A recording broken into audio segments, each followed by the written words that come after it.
값진 고난이란 제목으로 이 고난에 대해, 성도가 당하는 고난에 대해서 함께 말씀을 우리 함께 상고하면서 함께 은혜 받는 시간 되어지기를 원합니다.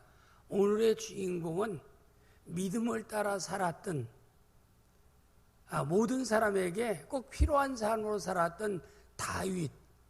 그가 놀라운 승리의 놀라운 결과 후에 그에게 힘들고 어려운 고난이 그에게 다가왔다라고 합니다. 그 고난 가운데서도 하나님이 그 다윗에게 은혜를 베풀어 주십니다. 모든 삶의 주권은 하나님의 손에 있습니다. 성도가 고난당하는 것도 이유 없이 당하는 고난은 없습니다. 그러나 모든 어떤 이유에서 성도가, 하나님의 자녀인 성도가 고난을 당해도 그 고난 자체는 힘들고 어렵고 때로는 불평의 제목이 되어도 고난을 허락하시는, 우리를 가장 독생자까지 아끼지 않고 우리를 내어주신 하나님께서 고난당하는 것을 기뻐하시겠습니까? 결코 그러지 않아요. 고난을 당해도 성도의 유익한 결과를 위해서 하나님이 고난을 허용하실 뿐이라 이 말입니다. 그래서 오늘 다윗이 고난당한 것을 중심으로 여러분에게 고난에 대해서 말씀을 드리려고 합니다. 오늘 말씀 가운데 사무엘상 22장 14절 말씀을 보겠습니다. 다윗이 이 당시에 그가 사울왕이 다윗을 죽이려고 할 때 그가 쫓겨나가면서 그때부터 고난의 행군이 그에게 계속 되어지는데, 이 다윗은 고난 받아야 할 만한 그런 불신앙적인 삶을 산 사람이 아닙니다. 그는 누가 봐도 모든 사람에게 사랑받아야 되고 하나님의 은혜 가운데서 모든 사람에게 정말 이렇게 칭찬과 인정을 받아야 할 그런 다윗인데도 그에게 고난이 연속되어진다라고 하는 것을 사무엘상 22장에서 말씀하고 있는데, 고난당할 때 다윗이 어떤 삶을 살았던 사람인가라고 하는 것을 여기 즉 제사장 선지자가 사울왕에게 다윗에 대해서 고백하는 내용이 나옵니다. 보고하는 내용이 나옵니다. 먼저 22장 14절 말씀 우리 보면은 우리 다 같이 보겠습니다. 여기 아히멜렉은 선지자입니다. 그 당시 이스라엘 땅의 선지자예요. 선지자가 사울 왕에게 나와서 다윗에 대해서 사실대로 이렇게 얘기를 하고 있습니다. 아히멜렉이 왕에게 대답하여 이르되, 시작. 왕의 모든 신하 중에 다윗같이 충실한 자가 누구인지요? 그러니까 사울왕이요, 이스라엘의 모든 신하들을, 왕 밑에 있는 모든 사람을 다 살펴보세요. 다윗보다도 다윗같이 충실한 자는 누가 있습니까? 그러니까 사울 왕이 왕으로 있을 때 이스라엘 땅에 모든 사람들을 아무리 찾아봐도 다윗보다 충실한 사람은 없습니다. 충성된 이런 신하는 없습니다. 그래서 여기 충실한 자가 누구인지요? 라고 여기 아히멜렉 선지자가 사울왕에 와서 얘기합니다. 그리고 또 그는 왕의 사위도 되고, 왕의 사위는 뭐냐면은 우리가 너무나 잘 아는 대로 블레셋 골리앗과의 싸움에서 승리하면 내가 그를 부마를 삼겠다. 내 딸을 그에게 줘서 그를 부마로 삼겠다. 그리고 이 나라의 세 번째 지리자로 내가 그를 세울 것이다. 라고 이미 공표를 했었습니다. 그런데 소년 다윗이 블레셋 골리앗과의 싸움에서 승리하게 되니까 말한 그대로 다윗을 부마로 세웠어요. 그래서 여기서 이 아히멜렉이 얘기한 다윗같이 왕의 모든 신하 중에, 왕의 모든 신하 중에 다윗같이 충실한 자가 누구 있습니까? 그보다 충실한 사람은 없습니다. 충성된 사람은 없습니다. 그리고 그는 또 왕이 누구라고 그랬어요? 사위가 되고, 사위도 사위자식이라고 하잖아요. 자녀입니다. 사울왕의 자녀예요. 자기의 딸을 다윗과 결혼을 시켜서 사위를 삼았습니다. 그러니까 왕의 사위가 되고 또 왕의 호위대장도 되고, 왕의 호위대장이라는 것은 왕의 모든 신변의 모든 문제를 총괄하는 사람입니다. 왕이 모든 일을 진행할 때는 항상 다윗을 통해서 모든 것을 다 진행합니다. 이렇게 왕이 가장 가까이에서 왕의 호위대장, 왕을 항상 지켜주고 왕의 도움을 주는 이와 같은 호위대장의 자리도 있고, 그리고 왕실 가운데서 다윗은 존귀한 자가 아니니까. 그런데 내용은 뭐냐면, 여기 이 아히멜렉이 선지자가 사울왕에게 어찌해서 왕은 이런 사람을 죽이려고 하십니까? 그러니까 이 바른 말을 하는 거예요. 항상 보면은 이 아부하는 사람도 있지만은 바른 말하는 사람이 있는데, 하나님의 사람 선지자는 항상 하나님의 뜻을 전달하기 때문에 그런 받은 것을 전달하는 자가 선지자입니다. 하나님께로부터 받은 것을 백성에게 전달하는 자가 선지자요, 제사장은 백성의 죄의 문제를 하나님께 가지고 가서 용서받는 일을 하는 것은 제사장이에요. 그래서 오늘 목회자의 설교가 두 가지 설교, 선지자적인 설교를 집중적으로 하는 목사가 있고 제사장적인 설교를 집중적으로 하는 목사가 있고, 그래서 목사의 분류, 설교의 분류는 두 종류예요. 선지자적인 설교를 하는 사람은 항상 회개를 촉구하는 설교를 합니다. 잘못을 지적하는 설교를 해요. 우리가 하나님의 놀라운 역사는 회개 없이 하나님의 역사는 없어요. 모든 일에 하나님의 역사하심은 회개를 전제로 합니다. 우리가 기도할 때도 회개 기도를 하고 소원 기도를 드리는 겁니다. 그래서 모든 하나님의 역사의 배후에는 회개가 반드시 있어야 돼요. 그래서 병든 자를 위해서 예수님이 먼저 선포한 것이 내 죄 사함을 받았느니라. 일어나 걸으라. 예수님은 먼저 용서를 먼저 얘기하는 거예요. 그래서 선지자적인 설교하는 사람은 하나님의 뜻을 받들어서 성도들이 듣기 좋아하는 말을 하는 게 아니에요. 성도들의 그릇되고 잘못된 것을 바로 지적해주고 올바로 잡아주는 일을 합니다. 근데 사람들은요, 그런 말 듣기를 별로 좋아하지 않아요. 무조건 칭찬만 좋아하고 무조건 잘했다라고 하면 좋아해요. 그러면 세상의 원리는 그래요. 세상에 살아가면서 내가 대인관계에서 우리 칭찬만 하면은, 그가 잘못해도 칭찬만 하면은 자기 잘못한 것을 전혀 모르는 거예요.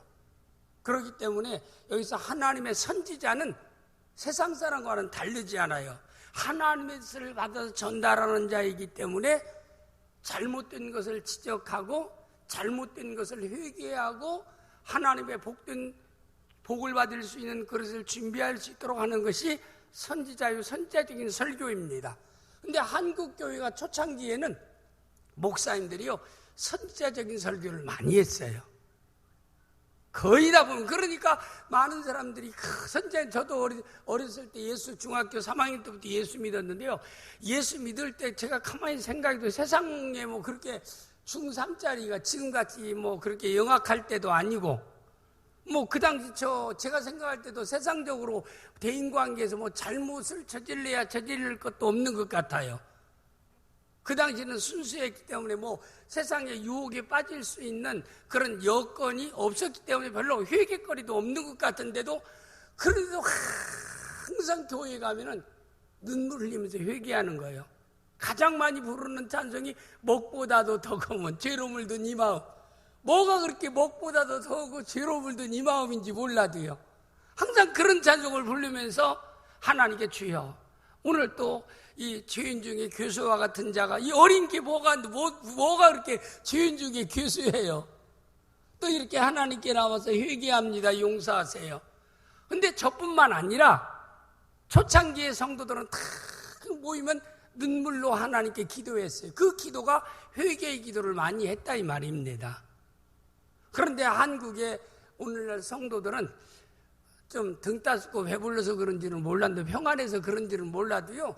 회개에 대해서 별로 관심 없고 회개 설교를 하면 목사님 한 주간 세상 살기도 힘들고 어려운데 좀 와서 복된 설교하고 위로 설교해야지 왜 그렇게 또 치십니까? 칭찬 설교하고 격려 설교를 많이 하라고 얘기합니다. 그러나 우리가 수술을 요하는 환자에게는 수술하지 않으면 안 되는 거예요. 수술하는 게 힘들고 어려워도 수술해야 사는 겁니다. 성도가 바로 서기 위해서는 먼저 회개하지 않고 하나님의 은혜와 역사를 받을 수가 없는 거예요. 언제나 동일합니다. 시대가 바뀌어진다라고 시대가 변천된다고 하나님의 복음의 역사나 말씀의 역사가 시대에 따라서 바꿔질 수 있는 것은 결코 아닙니다. 아담 때부터 오늘까지요. 끊임없이 하나님의 놀라운 역사는 회개를 전제로 하는 겁니다. 그래서 먼저 우리는 항상 하나님 앞에 회개하는 자세로 회개가 생활화되어져야 된다 이 말입니다. 날마다 회개하는 심정으로 세상을 살아가는 성도가 믿음을 따라 살아가는 성도라는 사실을 알아야 되는데 성도들이 회개 설교, 선지자적인 설교를 듣기 싫어하니까 목사님들이 참 한번 회개 설교를 하려면 굉장히 힘들어요. 참 그게 옛날에는 회개 설교해도 참 사람들이 그냥 그대로 겸손하게 잘 받아들였는데 지금 회개 설교하면 그때는 전혀 들으려고 하지 않습니다. 그렇기 때문에 성도들 가운데 경건의 모양은 있는데 경건의 능력을 상실한 자다. 성경에서 아는 지식은 굉장히 많은데도 실제 생활에 적용하는 것은 너무나도 미약하다 이 말입니다. 이게 너무나 그러다 보니까 성경에도 마태복음 5장이 너희는 세상의 소금이라고 얘기했어요. 소금이 그 맛을 잃으면은 아무 쓸데없어 밖에 버려 사람에게 밟힐 뿐이니라. 성도에게는 성도로서 하나님이 함께하는 능력이 그를 통해서 증거되어야 될 줄을 믿습니다. 나타나야 될 줄을 믿습니다. 야, 하나님이 저 사람 함께하는 사람이야. 하나님, 저 사람이 기도는 하나님이 응답해. 이런 것을 가족들에게 보일 수 있어야 되고 주위 사람들에게 보일 수 있는 성도가 되어질 수 있기를 주님의 이름으로 축복합니다. 왜 하나님이 기도하고 응답한다라고 얘기했으니까 응답은 보여지는 것입니다. 그러기 위해서는 우리가 이 선지자적인 설교에 대해서 우리가 정말 한국교회도 많이 해야 되고 성도들이 그 설교를 들을 때마다 겸손하게 말씀을 듣고 회개할 수 있는 성도가 되어야 돼요. 또 제사적인 설교는 뭐냐면 위로에 대한 설교입니다. 문제 해결에 대한 설교입니다. 그리스도는 당신의 예를 들어서 병든 자에게 예수님이 채찍에 맞음으로 너희는 나음을 얻었다. 하나님이 치유를 믿고 하나님께 기도할 때 하나님이 치유의 은혜를 주신다. 예수 그리스도는 당신의 죄를 담당하고 십자가에 달려 돌아가셨다. 내 집에 달려 돌아왔다는 사실을 항상 입으로 시인하고 그리스도 예수 안에서 사주의 은총 가운데 기뻐하고 감사하는 삶을 살아가라. 오늘도 주님은 끊임없이 우리를 위험 가운데서 환난 가운데서 고난 가운데서 건져내시는 주님이시다. 주님을 통해서 이 위험과 환난 가운데서 자유 얻기를 원한다. 이런 것들은 다 제사장적인 설교예요. 그래서 우리 설교는 항상 어느 측면에서 균형 잡혀야 되지만 선지자적인 설교도 필요하고 제사장적인 설교도 필요한 것이라 이 말입니다. 그런데 오늘 여기 이 아히멜렉이라는 사람은 사울 왕에게 찾아서 얘기합니다. 다윗은 여기 얘기한 대로 왕의 신하 가운데 다윗보다 충실한 자를 없지 않습니까? 그리고 그는 누구예요? 왕의 사위가 아닙니까? 그리고 왕의 생사 문제를 항상 지켜주고 보호하는 호위 대장도 되지 않습니까? 그리고 왕실의 가장 존귀한 자가 다윗이지 않습니까? 그런데 어찌해서 다윗을 죽이려고 합니까? 라고 여기 말씀하는 말씀이 지금 이 말씀 가운데 있어요. 사울이 이렇게 다윗을 오늘 여기 얘기한 대로 충실한 자요 사위 자녀가 되어지고 호위대장이고 왕실의 존귀한 자인데 그를 죽이려고 하는 이유는 하나님의 신이 그에게 떠나고 악신이 그에게 들어갔기 때문입니다. 우리에게 가장 소중한 게 우리는 항상 성령에 붙잡힌 바 되어서 살아가는 성도가 되어야 됩니다. 때로는 원수 마귀는 우리의 영혼은 지배할 수 없지만은 우리의 마음은 지배할 수 있습니다. 우리의 생각은 지배할 수 있어요. 예수님께서 베드로에게 예수님이 내가 너를 위해서 십자가에서 대속의 죽음을 죽을 것이라고 얘기한 예수님 결단코 죽을 수가 없습니다 라고 얘기할 때 예수님은 죽을 수 없다는 베드로를 향해서 사탄아 내 뒤로 물러가라. 너는 하나님의 일을 생각하지 않고 사람의 일을 생각하는도다. 그러니까 이 베드로 가운데 베드로의 생각 속에 들어가서 역사했던 사탄 원수 마귀는 오늘 또 성도의 생각 속에 들어가서 얼마인지 역사할 수 있는 것입니다. 때로는 그러잖아요. 장로님이 저렇게 악할 수 있을까? 권사님이 저렇게 못 될 수 있을까? 그럴 수 있어요. 성령에 붙잡힌 바 되지 아니하면, 성령 충만하지 아니하면, 예를 들어서 원수 마귀에게 생각이 묶여버리면 마귀의 도구로 쓰임당한다 이 말입니다. 그런 사람 마귀의 도구로 쓰임당하면 지옥 가는 자 결코 그러진 않아요. 그는 나중에 구원을 얻되 불 가운데서 얻는 것 같은 부끄러운 구원을 얻으리라. 너희가 계속 회개를 축구한 대로 회개하지 아니하면 내가 육체는 마귀에게 내어주고 마지막 날 내 영혼만 살리리라 얘기했습니다. 우리 믿는 성도, 우리 낙원교회 성도들은 단 한 사람도 마귀에게 붙잡혀서 마귀의 도구로 쓰임받는 성도가 한 사람도 없기를 주님의 이름으로 축복합니다.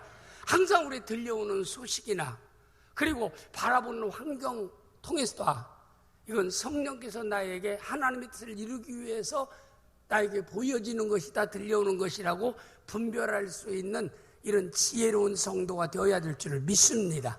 무조건 다 우리에게 들려오는 거 다 그대로 받아들여서는 안 돼요. 눈에 보이는 대로 다 우리가 그걸 마음에 담아서는 안 된다 이 말입니다. 보고도 우리가 빨리 고개를 돌릴 줄 알아야 되고, 듣고도 그걸 한 귀로 한 귀 흘러버릴 줄 아는 성도가 되어야 될 줄을 믿습니다.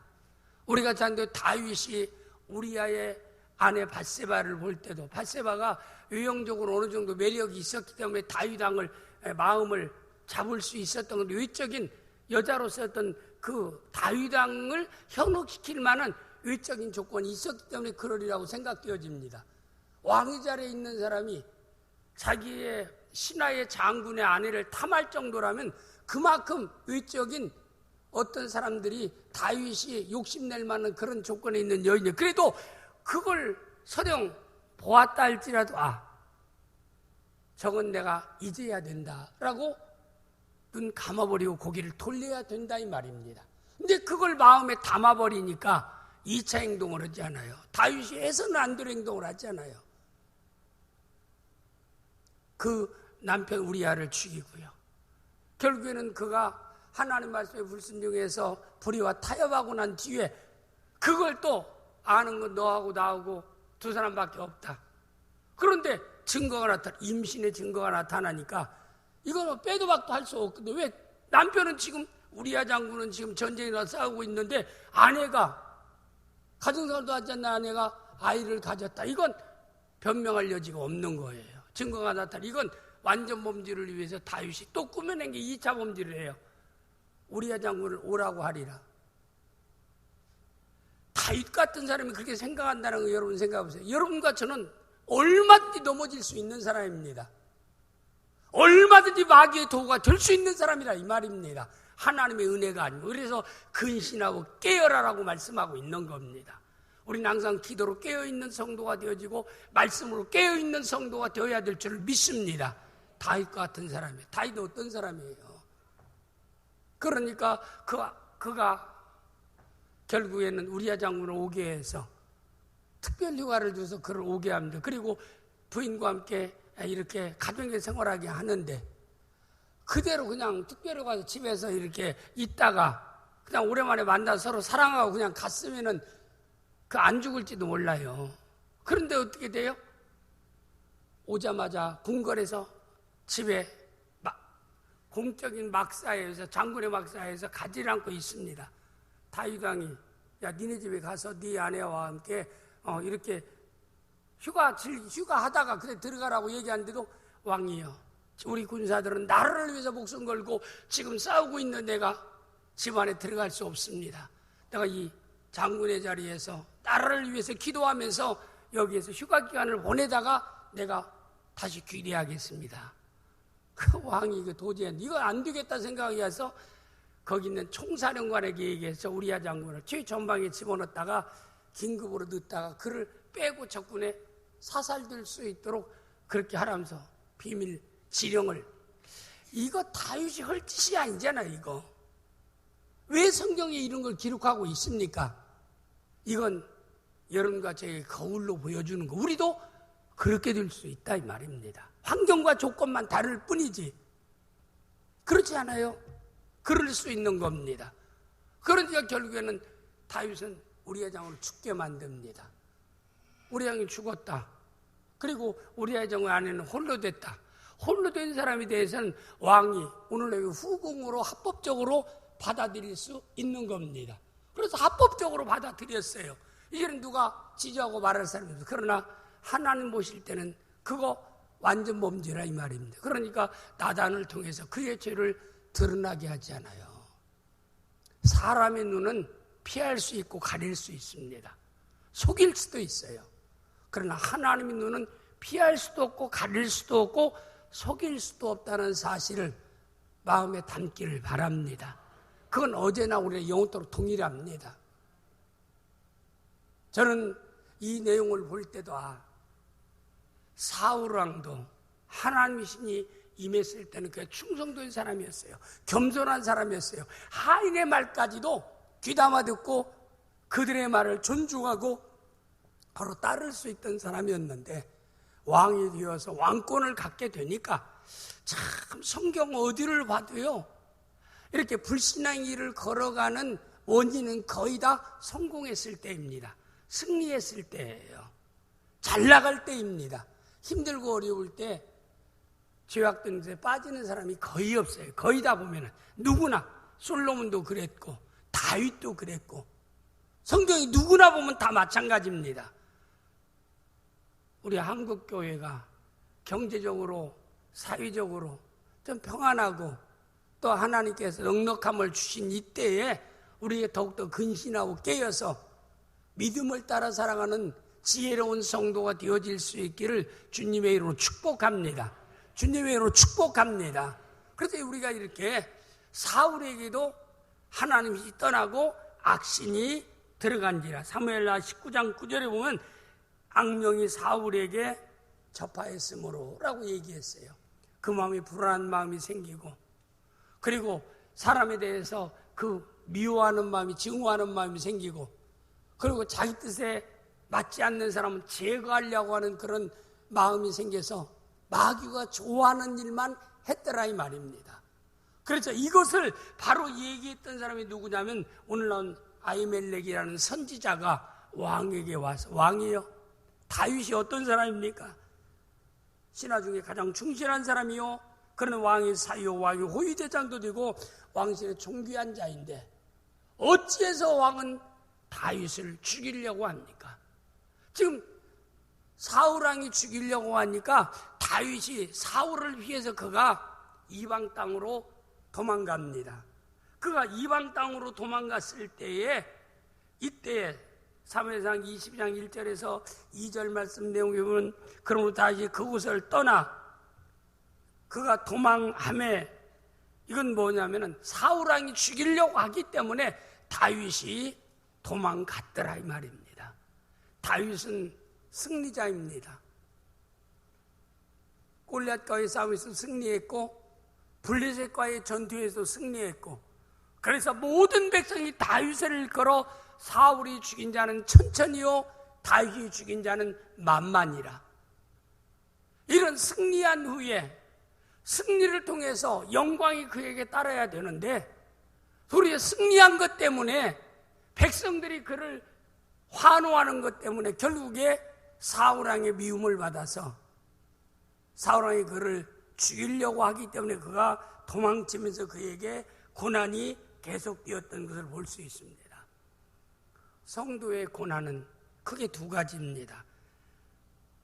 하나님의 뜻과 말씀에 불순종으로 당하는 고난이 있습니다. 대표적인 게 에덴 동산의 아담과 하와입니다. 그가 하나님 말씀에 불순종함으로 그에게 세 가지의 고난이 와. 첫째는 사망이 그에게 왔어요. 영적 사망, 육체적 사망, 영원한 사망은 불순종, 죄값입니다. 그 다음에 생의 순환이 왔어요. 땅이 너로 인하여 저주를 받아 가시덤불과 엉겅퀴를 낼 것이라. 가시는 뭐예요? 우리를 찌르는 것들, 땅에 디디고 사는 동안 끊임없이 찌르는 것들, 엉겅퀴는 삶의 여러 가지 문제 속에서 네가 살아리라. 오늘 또 우리가 세상에 여러분 정신적으로 환경적으로 여러분을 괴롭히는 찌르는 가시가 있잖아요. 삶에 얽혀져 있는 문제가 있잖아요. 가시 없고 문제 없는 사람 아마 한 사람도 없을 거예요. 제가 언제 그랬잖아요. 우리 선교 유치원 할 때 5살짜리도 나와서 수업 시간에 밖에 나와서 고민하더라고요.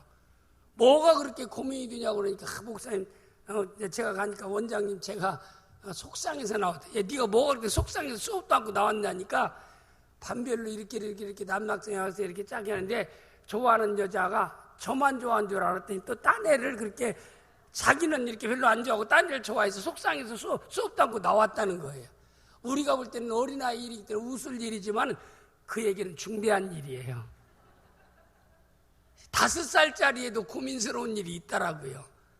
인생 너나 할 거 없이 어떤 환경과 조건에 있든지 찌르는 가시 그리고 여러 가지 엉겅퀴 없는 사람은 하나도 없네요. 우리가 살아있는 동안에 그러니까 미국의 유명한 목사님한테 친구가 와서 그가 사업도 실패하고 가정도 파탄에 이르고 경제적, 육체적인 것도 연약함이 있을 때 세상 다 살 맛이 없다. 자녀는 행복하게 살 수 있다라고 하는 어떤 비결이 있다고 하는데 어디 가야 내가 행복하게 살 수 있느냐, 어려움을 살 수 있느냐니까 내가 아는 데 꼭 한 군데 있다. 어디냐니까 어디 강 건너 어디에 가면 거기는 한번 들어가면은 싸우는 일도 없고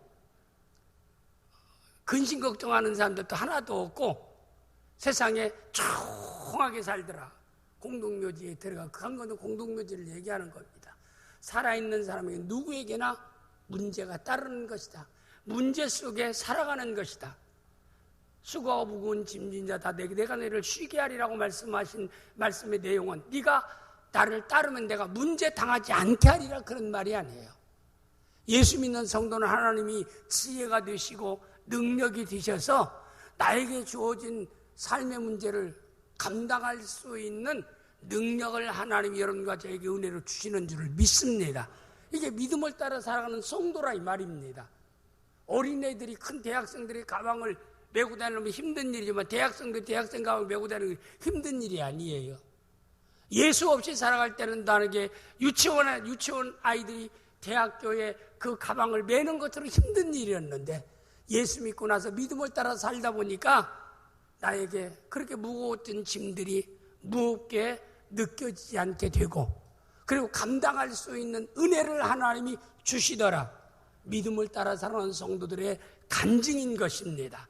우리는 믿음 안에서 우리에게 주어지는 힘들고 어려운 일을 잘 신앙으로 극복하며 살아가는 복 있는 성도들이 되어질 수 있기를 주님의 이름으로 축복합니다.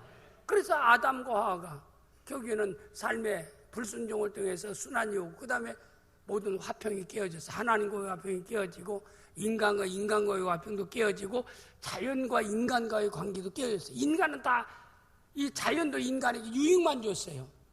열매만 주고 좋은 것만 줬는데 요새 자연은 여러 가지 우리에게 또 고통도 주지 않아요. 요새 무더위도 얼마나 우리에게 고통을 줍니까? 착한 사람이라고 안 덥고 악한 사람이라고 더 덥고 그런 거 아니잖아요. 정직하게 살든지 사기꾼처럼 살든지 더운 건 똑같은 거예요. 그뿐만 아니잖아요. 여러 가지 또 지진을 통해서 또 여러 가지 또 뭐 허리케인이라고 큰 외국의 태풍을 통해서 그뿐만 아니라 또 우리에게 여러 가지 이 병균이 많잖아요. 병들게 하는 요소, 이거 다 자연에서 우리에게 주어지는 결과들이잖아요. 에덴 동산에서의 자연은 인간에게 고통을 주질 않아요. 유익만을 주었어요. 그것도 다 불순종의 죄값이라 이 말입니다. 자연과 인간, 인간과 인간. 우리가 잘 아는 가인이 아벨을 죽였던 거, 아벨이 죽을 만한 짓을 한 거 없잖아요. 그가 올바로 하나님께 예배드린 것 때문에 형 가인을 통해 죽임을 당하는 것이 인간과 인간의 관계의 깨어짐을 우리에게 성경을 통해서 보여주시는 거라 이 말입니다. 하나님과 관계도 깨어지고 이런 건 다 죄값으로 주어진 것들이라 이 말입니다. 이렇게 인간이 고난당하는 근본적인 요인은 다 불순종 때문에 오는 요소예요. 또 그 위에 성경에 우리가 잘 아는 요나 같은 사람, 그는 하나님께 요나 선지자에게 네가 니느웨에 가서 회개를 촉구하라고 말씀하시는데도 요나는 니느웨로 가지 않고 다시스로 감을 통해서 풍랑을 만납니다. 바다에 던져집니다. 물고기 속에 들어가서 3일 동안 고통을 당합니다. 회개를 통해 다시 새로 새 생명을 얻게 되었지만은, 이렇게 그리스도인이 성도가 이 땅에서 당하는 그 고난은 이렇게 하나님의 뜻과 말씀에 불순종함으로 당하는 고난, 이게 성도가 당하는 고난의 하나의 요소가 되어지고 원인이 되어진다는 것을 성경을 통해서 우리에게 말씀하고 있습니다. 그런데 오늘 이 다윗은 그가 죄로 인해서, 뜻의 불순종함으로 인해서 그가 고난을 당하는 고난은 아닙니다. 오늘 여기 얘기한 대로 사무엘상 20장 24절 말씀에 그런 모든 면에서 이때만 해도 우리 안에 바세바를 취한 그런 불순종을 통해서 어려움 당하는 게 아닙니다. 그는 여호와 하나님을 사랑하고 그 다음에 자기 있는 위치에서 충성스럽게 정직하게 진실되게 바로 살아가는 믿음의 사람인데도 그에게 이렇게 고난이 있었던 것입니다. 그러나 그 고난을 통해서 다윗은 더욱더 하나님의 뜻을 분별할 수 있게 되어지고 하나님을 더욱더 신뢰하고 의지하는 사람이 되어집니다. 우리가 믿음은요, 고난을 통해서 믿음이 성숙해지는 겁니다. 어려움 당할수록 하나님을 더 의지하게 됩니다. 성도 다윗이 이렇게 그가 인간적으로 믿음을 따라 올바로 살아가는데도 때로는 사울 왕을 통해서 가장 가까운 사람을 통해서 이렇게 위기에 처해 있을 때 그는 더욱더 하나님을 신뢰하게 되고 하나님을 의지하게 됩니다. 더욱더 하나님과 가까워지는 결과가 주어졌다 이 말입니다. 인간에게 승려보다 더 귀한 고난은 하나님과 고난을 통해 가까워질 수 있다는 것이 더 승리보다 귀한 고난의 이유라는 사실을 알아서 여러분과 제가 힘들고 어려운 일 당할수록 이전보다 더 하나님을 가까이 하는 성도, 이전보다 더 하나님을 신뢰하는 성도, 이전보다 더 하나님 말씀에 순복하는 삶을 살아가는 믿음의 성숙한 성도로 여러분의 신앙이 더욱더 성장할 수 있는 귀한 계기가 되어질 수 있기를 주님의 이름으로 축복합니다. 그리고 22장 1절 2절에 보면은 이제 다윗의 편에 서는 사람이 점점점 많아지기 시작합니다. 그가 사울 왕 밑에 있을 때는 그를 따르는 사람들이 없었어요. 근데 사울 왕을 통해서 고난당하니까 내가 다윗과 생명을 같이 하리라. 여기는 400명인데 400명 끝나지 않아요. 많은 좋은 사람들이 다윗에게 모여들기 시작합니다. 그가 승리할 때는 그를 질투하고 시기하는 사람은 많았습니다. 그런데 그가 고난당하니까 나는 다윗 편에 서서 그가 바른 일에 믿음을 따라 살면서 신앙을 따라 살면서 고난당하니까 그와 함께 하겠다는 많은 사람이 그에게 몰려들기 시작했다는 것. 여러분과 저는요, 우리가 좋은 사람을 만나는 복을 받아야 됩니다. 우리가 잠깐 한 번 만나고 헤어질 사람도 있고, 하루 동안 함께 할 사람도 있고, 한 달 동안 함께 할 사람도 있고, 1년 동안 함께 할 사람도 있고, 10년 동안 함께 할 사람도 있고, 죽을 때까지 함께 할 사람이 있어요. 죽을 때까지 함께 하는 사람도 가족들. 그건 뭐 죽을 때까지 함께 가야지 않아요. 성도끼리는 뭐 죽을 때까지 함께는 안 가지 않아요. 뭐 교회 안에서는 함께하지만 우리가 제주도로 이사 가면은 함께할 수가 없는 거예요. 부산으로 이사 가서 부산으로 여기까지 올 수도 없는 거라 이 말입니다. 우리는 어디에 있든지 단 하루를 만나도 우리가 좋은 만남의 복을 받아야 될 줄을 믿습니다. 저는 성도들이요 참 여러 가지 복 가운데 대인관계에서도 이 만남의 복이라는 게 참 소중한 것 같아요. 좋은 만남의 복을 얻는 거. 다윗이 승리했을 때는 좋은 사람을, 그와 생명을 함께할 사람을 만나지 못했는데 믿음을 따라 살면서 그가 고난을 당하니까 그 고난 가운데 하나님이 그에게 은혜 베푸신 것은 그와 생명을 함께하는 충성된 사람들을 그에게 모아주셨다라고 하는 점입니다. 하나님의 모든 역사는 사람을 통해서 역사하십니다. 사람들을 통해서 역사하셔요. 여러분과 저도 하나님, 내가 설령 이 땅의 사람들 고난을 당한다 할지라도 좋은 만남의 복을 나에게 허락하여 주옵소서. 하루를 만나는 사람이라 할지라도 좋은 만남의 은혜를 허락하옵소서. 다윗이 이렇게 좋은 만남의 복을 그가 받았던 것, 그가 고난을 통해서 하나님을 더 가까이 하고 하나님을 신뢰하고 하나님을 의지하는 사람이 되었고, 두 번째 그가 고난을 통해서 그와 함께할 수 있는, 그의 생명을 함께하고 뜻을 함께할 수 있는, 마음을 같이 할 수 있는, 행동을 같이 할 수 있는 많은 사람을 만나게 하셨다라고 하는 점입니다. 승리했을 때는 그런 만남의 복이 없었는데, 질투하고 시기하는 사람은 있었는데, 고난당할 때 그와 함께 할 수 있는 좋은 만남의 복이 있었고, 그게 나중에 다윗이 좋은 결과를 이루는 원동력이 되고 원인이 되었다라고 하는 사실입니다.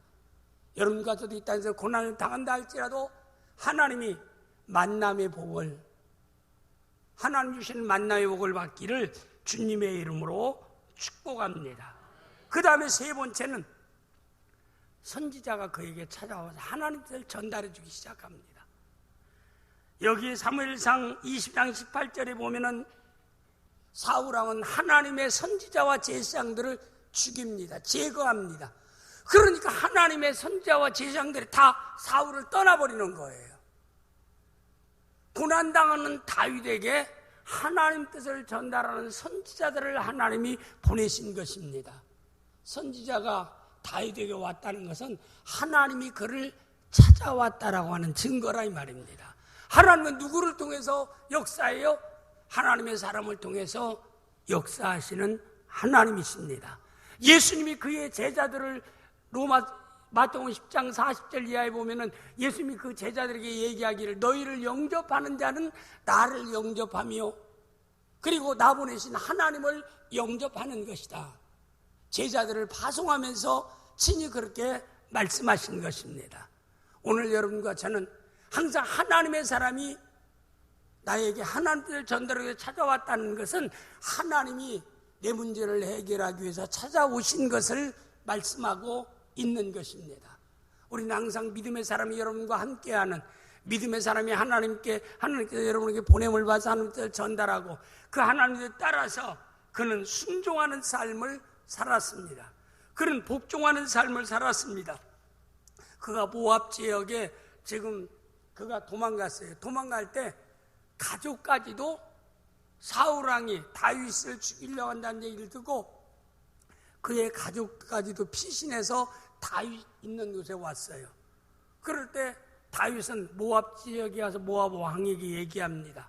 나는 지금 쫓기고 있으니까 우리 가족들을 왕이 보살펴 주옵소서. 이방 왕에게 이렇게 부탁을 하니까 이방 왕은 그 말을 다 받아줘요.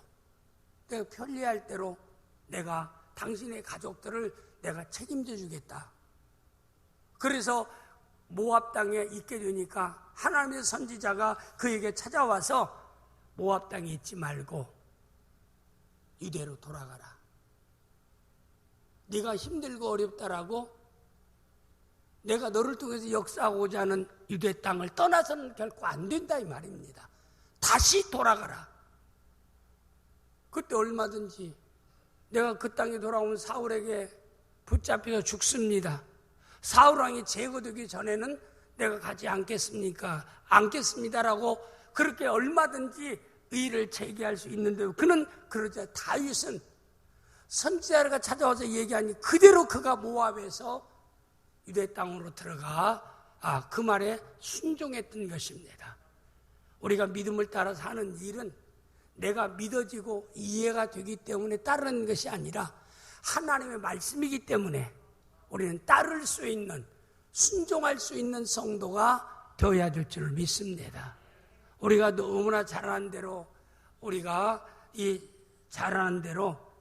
나하만이 결국에 엘리야를 찾아왔을 때만 해도 마찬가지입니다.